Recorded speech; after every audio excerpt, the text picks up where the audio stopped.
Hello everyone, আসসালামু আলাইকুম। Welcome to my channel. আমি সোনালি ব্লগস বিডি চ্যানেলের পক্ষ থেকে আপনাদের সবাইকে স্বাগতম জানাচ্ছি। কাছে এবং দূরে, দেশ এবং বিদেশে যে যেখান থেকে আমার ভিডিওটি দেখছেন, আশা করব সবাই ভালো আছেন, সুস্থ আছেন। আলহামদুলিল্লাহ, আমরা সবাই ভালো আছি, সুস্থ আছি। অনেক দিন পর আবারও একটি ভিডিও নিয়ে হাজির হয়ে গেলাম আপনাদের মাঝে। আশা করছি আজকের ভিডিওটি সকলের অনেক ভালো লাগবে। সবাইকে বলবো ভিডিওটি দেখার পূর্বে প্লিজ একটা লাইক দিয়ে দেখবেন। আর যদি ভালো লেগে থাকে তাহলে ফ্রেন্ডস ফ্যামিলির সাথে শেয়ার করে নিতে পারেন। আর চ্যানেলে নতুন হয়ে থাকলে চ্যানেলটিকে সাবস্ক্রাইব করে নেবেন। তো আমি ভিডিওটি শুরু করেছি রাত থেকেই। তো এটা হচ্ছে সন্ধ্যার পরে রাতের খাবার রান্না করছি। তো আমার বাকি কিছু একটা রান্না হয়ে গেছে। আর এখন একটু মুরগির মাংস রান্না করতেছি আলু দিয়ে। আর আজকে হচ্ছে আপনাদের ভাইয়া আসছিল, সেই ভিডিওটা আপনাদের মাঝে শেয়ার করতে চলেছি। তো এখানে হচ্ছে আলু দিয়ে মুরগি অনেকক্ষণ ধরে ভালো করে কষিয়ে নিয়ে তারপর হচ্ছে আমি রান্না করব। না হলে কিন্তু বেশিক্ষণ না কষালে কিন্তু মুরগি মাংস খেতে একদমই ভালো লাগে না। তো এটা আমি স্কিপ করেছি, কারণ এত বড় ভিডিও কিন্তু শেয়ার করা যায় না। তো আজকে হচ্ছে আমি যে ভিডিওটা শেয়ার করছি এটা হচ্ছে আপনাদের ভাই আসছিল আর কি, মানে কোর্স চলছে যেহেতু, মানে মাসে 2-3 বার আসতে পারে। তো প্রতি সপ্তাহে আসার চেষ্টা করে বাচ্চাদেরকে একটু সময় দেওয়ার জন্য। আর যেহেতু কাছে, বেশি দূর নয়, তো আসার আগে আর কি মানে বাসায় মানে কিছু প্রয়োজনীয় জিনিস, শীতের ক্রিম, লোশন, তারপরে বাসায় খাওয়ার জন্য বাচ্চাদের জন্য অনেক কিছু নিয়ে আসছিল। তো এগুলোই আর কি আমি ভিডিও করেছি, আপনাদের মাঝে শেয়ার করলাম। তো শীতের জন্য সিএসডি থেকে লোশন এনেছে। তো ছোট বাবুর জন্য লোশন এনেছে, আমার জন্য, নোহামামনের জন্য এনেছে ক্রিম, তারপর হচ্ছে শুকনো খাবার, নুডলস, এগুলোই আর কি। তো আমি গুছিয়ে রাখছিলাম। তো আমার নোহামামনি আমাকে হেল্প করছিল, তো সেটা আপনাদের মাঝে ভিডিও আকারে শেয়ার করলাম। তো এখানে অনেকগুলো কাপ নুডলস এনেছিল, মেয়ের খেতে ইচ্ছা করছিল তাই। সিএসডিতে তো অনেক কমে পাওয়া যায়। তো সব কিছু আমি গুছিয়ে নিচ্ছি রাতের বেলায়। রাতের রান্নাবান্না শেষ হয়ে গেছে, এখন এগুলো গুছিয়ে নেব, তারপর হচ্ছে সবাইকে খেতে দিয়ে দেবো। আর এই নুডলসগুলো ঝটপট কিন্তু মানে বাচ্চাদের তাড়াতাড়ি বানিয়ে খাওয়ানো যায়। আমার কিন্তু অতটা মজা লাগে না। অনেক দিন ভিডিও না দিতে দিতে আমার এখন জানি কেমন যেন ভিডিও দিতে ইচ্ছা করে না। তো ভাবছি যে আজকে দেবো, কালকে দেবো, এই করতে করতে অনেকটা দিনই চলে গেল। তো এখানে কিছু ফল এনেছিল, তো আমি ওটা আর কি ফ্রিজে রেখে দেবো।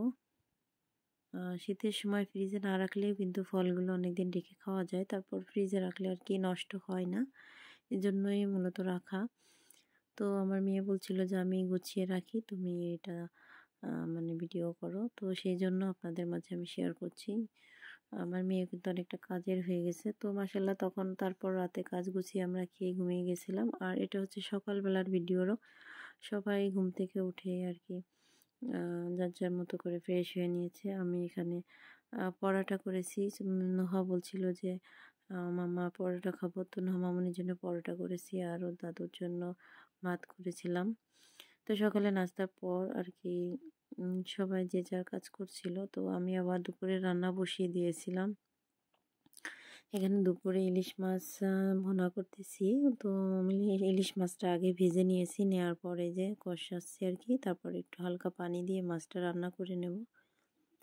আর যেহেতু ভেজে নেওয়া, বেশি সময় আমি রান্না করব না। অনেকটা সুন্দর স্মেল বাড়িয়েছিল আর কি। তো সবার কাছে রিকোয়েস্ট করবো প্লিজ সবাই সাপোর্ট করবেন, নতুন হলে চ্যানেলটিকে সাবস্ক্রাইব করে নেবেন। আর এখানে হচ্ছে লাউ দিয়ে আমি হচ্ছে ব্রিগেড মাছ রান্না করেছিলাম।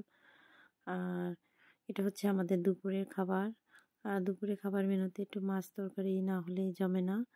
আর আমাদের বাড়িতে তরকারিটা বেশি পছন্দ করে মাংসের থেকে। মাংসটা বেশি নহমামনি পছন্দ করে, তবে দুপুরবেলা মাছ তরকারিটা হলে কিন্তু আমার কাছে বেশ ভালোই লাগে। তো আমার একটা অভ্যাস হচ্ছে, রান্না শেষ না হতে হতে আমি চুলাগুলো মুছতেই থাকি। এরকম করে অনেকবারই কিন্তু আমার হাত পুড়ে গেছে, ছ্যাঁকা খেয়েছি। কার কার সাথে এরকম হয় আমি জানি না। তো রান্না মানে শেষ হওয়ার পর কিন্তু সবাই চায় যে চুলাটা পরিষ্কার করতে, আর আমি রান্না অবস্থায় অনেকবার মুছে ফেলি। মানে মনে হয় কি ময়লাটা আমার কাছে ভালোই লাগে না। তো সন্ধ্যাবেলায় মানে নাস্তার জন্য আমি একটু মেয়ের জন্য প্যানকেক বানিয়ে নিচ্ছিলাম। একেক দিন একেক রকমের বায়না থাকে বাচ্চাদের। না, মা হয়ে তো আর না বলতে পারি না। তো আমি হচ্ছে প্যানকেকটা বানিয়ে নিচ্ছিলাম। প্যানকেক খেতেও কিন্তু অনেকটা মজা লাগে, আর বাচ্চাদের জন্য আর কি মুখরোচক আর পেট ভরে অনেকটা। এজন্য মাঝে মাঝে বানিয়ে দিই। একদম অল্প উপকরণ দিয়ে ঘরোয়াভাবে বানিয়ে নিই আমি। আমার ভিডিওর কোনো অংশে যদি ভালো লেগে থাকে প্লিজ সবাইকে রিকোয়েস্ট করব চ্যানেলটিকে সাবস্ক্রাইব করবেন আর ফ্রেন্ডস ফ্যামিলির সাথে শেয়ার করতে পারেন। আর ভিডিও শুরু থেকে যারা আমার সাথে আছেন সবাইকে অসংখ্য ধন্যবাদ। সবাই সাপোর্ট করবেন। আশা করছি নতুন করে আবার ভালো ভালো ভিডিও দিতে আগ্রহ আসবে আর কি। তো এই হলো আমার প্যানকেকের এই অবস্থা। তো খেতে কিন্তু মাশাআল্লাহ অনেক মজার হয়েছিল। আর হচ্ছে খুব তাড়াতাড়ি নতুন নতুন ব্লগ নিয়ে হাজির হয়ে যাব। সবাই ভালো থাকবেন। আল্লাহ হাফেজ।